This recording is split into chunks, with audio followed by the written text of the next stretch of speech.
Praise the Lord Jesus Christ. எனக்கு அன்பார்ந்த தேவ ஜனமே, தேவனின் சத்தங்கிற நிகழ்ச்சிக்கு நான் உங்களை வரவேற்கிறேன். ஆண்டவருக்கு நான் மிகவும் மனதார நன்றி சொல்றேன். என்னோட கூட பிலிப்பியர் 1வது அதிகாரம் 5வது வசனம். இன்னைக்கான தலைப்பு நற்கிரியை. உங்களின் நற்கிரியை தொடங்கினவர் அது இயேசு கிறிஸ்துவின் நாள் பரியந்தம் முடிய நடத்துவார் என்று நம்பி. அதாவது நமக்குள்ளாக ஒரு நல்ல கிரியைகளை, நல்ல கிரியைனாக்க நல்ல ஒர்க் அவர் தொடங்கியிருக்காரு இல்லையா? எது நல்ல கிரியை?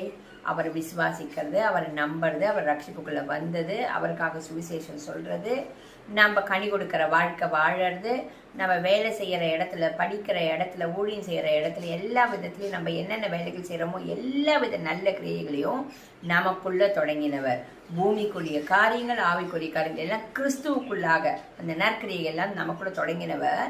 இயேசு கிறிஸ்து வர வரைக்கும் அதை காத்துக்கொள்ள என்னவா இயேசு கிறிஸ்துவின் நாள் பரிந்து முடிய நடத்துவார் என்று நம்பி. அதாவது அவர் வர வரைக்கும், நம்ம அவரோட போய் பரலோகத்தில் சேர்ற வரைக்கும், அந்த வரைக்கும் கடைசி வரைக்கும் ஆண்டவர் நடத்துவார். நம்ம நம்பணும்.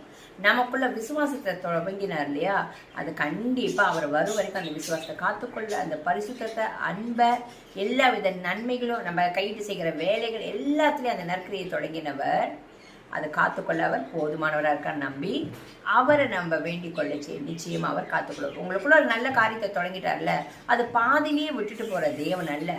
அந்த காரியத்தை உங்களுக்குள்ள தொடங்கினவர் அது முடிவு பரியந்தும் அதை நடத்தி அதுல நீங்க நிலைத்து நின்று இயேசு கிறிஸ்து வரும் நாள் வரைக்கும் காத்துக்கொள்ள அவர் போதுமானவராக இருக்கார். நம்ம ஜெபிக்கலாமா?